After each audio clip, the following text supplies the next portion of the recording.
now. What's your shot? Tell me what your shot is. Same shot as I am. He's sitting down. It's from. He's got his elbows on his knees, and the shot is from the elbows up. Okay, so your elbows up, but you're sitting up straight? Yes. Yeah. Okay. With the Got dog it. next to me. Just don't let him And jump no in. guns. I mean, I'm the Fox police, but you know me. No guns. Okay, so, Carlo, did you ever do any picking before going with Chris? I did not do very much picking before that. I mean, I collected serial killer memorabilia, but it's not really picking wise. And then once I got to know Chris, we started talking more, and I've seen some of the cool stuff he was getting, and I was like, well, hell, we could make some money off of this. So we started talking, and that's when we decided to go out and pick things. And I'm in it for the money. I will keep a few things, but more or less, I want to sell things and flip it, make more money, and keep the funds coming in. Okay, so when you first started picking, did you think you would just find stuff that you could sell?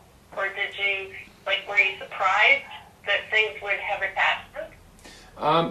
When I first started picking with Chris, yeah, I was looking for more things to sell. But then being in this field, going out helping families, and then you hear the stories like, well, I bought this item, and now all of a sudden I got activity in my house. Then it kind of You know what? You're saying something that's so important. I'm going to take you back because that's really important, Carlo. Mm-hmm. Tell me again about the items. People, and say paranormal, getting calls from people who would have an item in their house and they're having paranormal activity or they're feeling haunted. Just so that if this stands alone, I know it's paranormal, that the items are haunted. When we get calls, there's times that families don't know what is actually, why the haunting actually started in their house until we actually arrive to the property. And then they'll start telling us things they purchased, and then we'll focus on those items in the house. And that's when we come across that, things do have energy locked up in them. So, we'll investigate that and figure out, yeah, that's what brought that negative energy into your home. Okay, so I'm going to go back a little bit. Thank you. When you first started going out picking with Chris, did you expect to be looking for things that would be haunted, or out there to find stuff you can make some money? When I did start going out with Chris to look for items, I look for both. Things, antique stuff to resell, or I can even keep, for something really neat. Or look for haunted items, which, that's when we come across a lot of our clients. They'll want to sell some of their stuff, and ask us, we want to take it away from me, throw a number at me, and they want us to buy it. So then we'll buy it and then flip it. But for most part, I'm looking for the money aspect of it. You just brought me to something else. Mm-hmm. What kind of people do you meet when you're out looking for things to buy? When we're out looking for things to buy, it's funny because we'll go to a flea market and we'll walk around. A lot of times we'll wear our orb shirts, they say paranormal investigators, and all of a sudden, you'll come up to a gentleman that's selling some things and he'll be like, well, it's kind of odd. When I got this item, this started giving off some energy and I was getting things in my house and stuff like that. So they kind of open up more to you once they realize who you are. And, then we'll get more detail for that item, and then we'll make them an offer and try to purchase it off of them and try to flip that. Or Chris will want to keep it, one of the two. What's it like dealing with Chris? He's a picker and wants to sell things, but he's basically a collector. Dealing with Chris is a headache. He's a hoarder. No, I'm just kidding. No, he's a good guy, and he knows his stuff. I learned some things off of him because he's been around more of the antiques a lot longer than I have. So, I pick his brain when we're out there, and he'll tell me things that may be worth value and stuff like that. But yeah, he's a good guy to work with. I've known him for a long time, and we've become best friends. Tell me a couple of the things that you purchased. Gun, I want to know the story of the gun. What's that? Tell me the story of what were the guns that you bought. why you would buy it, what drew you to it. Could you have walked away from it if otherwise, did you have to buy it? I was collecting, at the time I purchased the gun, I was actually collecting serial killer memorabilia. And I came across an ad, and I purchased the gun. And when I brought it home, my ex-girlfriend would start seeing things in her house. And I was thinking she's crazy, or, I didn't believe her at first, until I actually seen a shadow go by. And then that was the only new thing I actually purchased that I brought into the house. And I believe that there's something attached to that. And, she was always claiming there's a dark shadow man standing there looking at her. So, yeah, I was definitely intrigued by that, because now I know I have a haunted item. Tell me about the gun. Describe it to me. What's the story of the gun? The gun's from 1936. It's a Ty Johnson. It was used by George Hensel. He's a serial killer. He actually killed 9 people, and he used this gun to actually kill 2 of the people. So why would you want that? What about that intrigues you? Why would I want that? Because it's awesome. No, the reason I would want something like that, again, it has something to do with the serial killer aspect. I'm intrigued by the serial killers. I'm not one, I'll tell you that right now, but there's times I want to be one. But I am intrigued by them. I actually had a Ramirez letter at one time, and it also had like negative energy with it, and I actually sold that.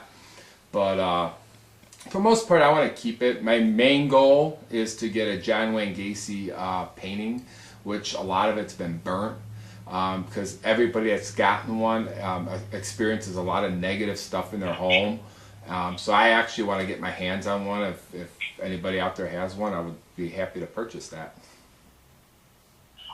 Why? What do you think intrigues you with the serial killer? Because you're actually a very nice man. I don't think you want to glorify evil. It's how they think. I guess you want to get into their minds.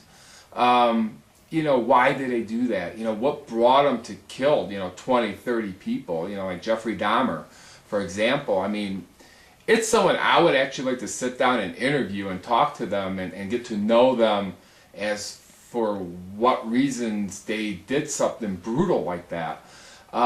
It's just something I've always been intrigued by, and it kind of, I just want to collect things from the history of the serial killers. It's funny because some people would think that it's like glorifying the killer. Is there anything in keeping that story alive and having an item, whether you keep it or sell it, that actually is the reminder of the story of the people who are harmed? You know what I mean? Like if everything has a story, what's the story? With the serial killer memorabilia, the story behind it is, why did they do it?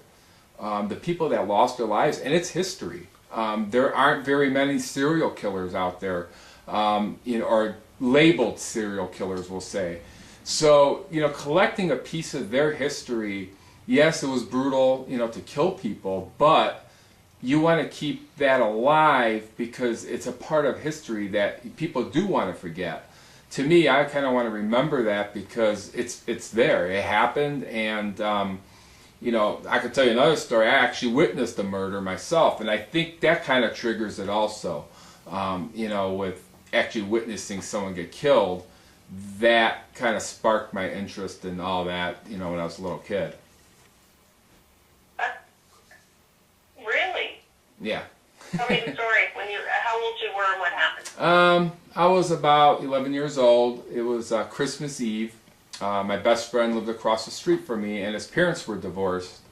And so I went over to his house, and the dad came over, and he wanted to take the kids to church. And the mom said, no, they're going with me. It's not your day. You can have them tomorrow. And they got in a big fight. We were just sitting there listening to it. I was kind of used to it because I always heard them fighting anyways. And she threw him out. She locked the door. He left for a few minutes, and we were sitting on a couch. All I seen was this gun come through the glass. It broke the glass out. And then I seen his hand reach in there, and he unlocked the door, and then all of a sudden you heard 4 pops. I seen a bullet hit her in the face, one in the chest, and then one in the shoulder. And when she fell, he put the last one in her head. Me and my friends ran. We hid, I was hiding by the bed, and I thought that was it for me. And he came in there, he sat us down and told us, it was a wrong thing to do.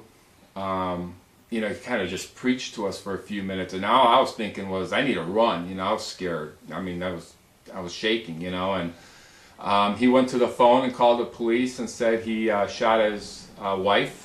And I ran out the door. I ran across the street, and I told my mom. She called the police too, and the police were there in minutes. And I remember going back because they wanted to talk to me. And when I walked in, there was a Christmas tree, and there was this table, a coffee table, and when she fell, she actually landed underneath the Christmas tree. And it was sad because my friend had to deal with that, and it was traumatic for me. Oh, yeah.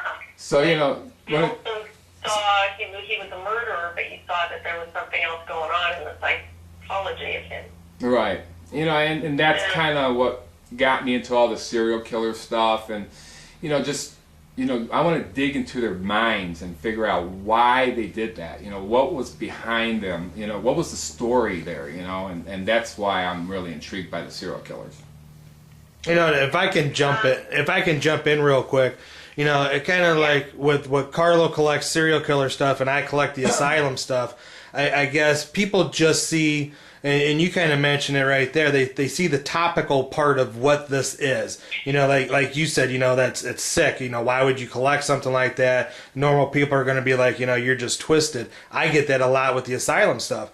But I guess when you look past what it represents and you look at the human aspect of what is going on, that's what draws us to it.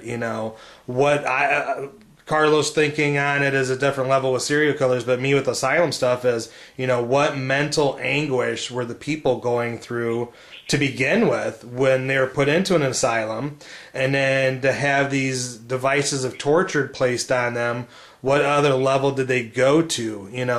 We look at the human part of these items more so than just what they are when you look at them. Got it. And there's a meaning behind them, To us, there's a meaning behind every item. Yeah. There. Have you ever had a happy haunting? As to an item? Yeah. Yeah, Like you're getting... Absolutely. Just like what Chris was mentioned about Roxy. I believe that spirit in that hearse, ambulance hearse, was happy being there. It wasn't threatening him. It wasn't trying to, scare him away. It was almost like it was reaching out to him.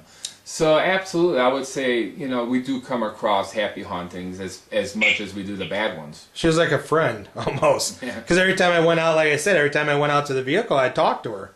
And that's kind of why I let her go with the vehicle instead of trying to send her off, because I didn't feel it was my place to do that. But yeah, Carlo's absolutely right. There's certain ones that... it's like having an old friend around. It's kind of bizarre, if you're not into this and you're not in this field like we have been for so long.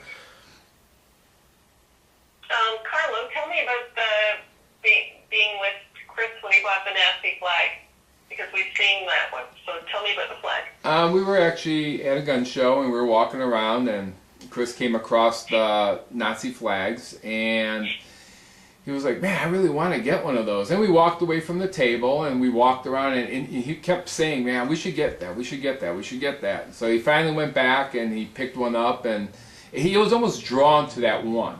It was funny, and that was the one he wanted, and that's the one he picked up, and now he's got his own activity occurring because of that. Okay. What's the weirdest thing that's happened in your house that you could put down to something you brought in? The Shadow Man. Besides a girlfriend. I actually seen The house I live in, a woman got murdered in there, and I actually see her shadow walk past the kitchen door all the time. I also seen a part of her leg and the dress flowing up the stairs as she was taking the steps up. I'll hear voices. She don't scare me. She was an innocent victim, and she hasn't caused any harm in the house to anybody else. So to me, she's welcome to stay. She don't bother me. Okay. I'm just looking for one of the stories that you said. I don't know if it was the knife that your girlfriend forced you to get rid of. Yeah, Was it the knife? that was my ex-girlfriend also. Okay, so tell me the story of what was it something. I want to know what it was, what the story is, and if it was something that you felt drawn to, and what you paid for it, and what you sold it for after she said it's the knife for me. I mean, you should have kept the knife. Never mind.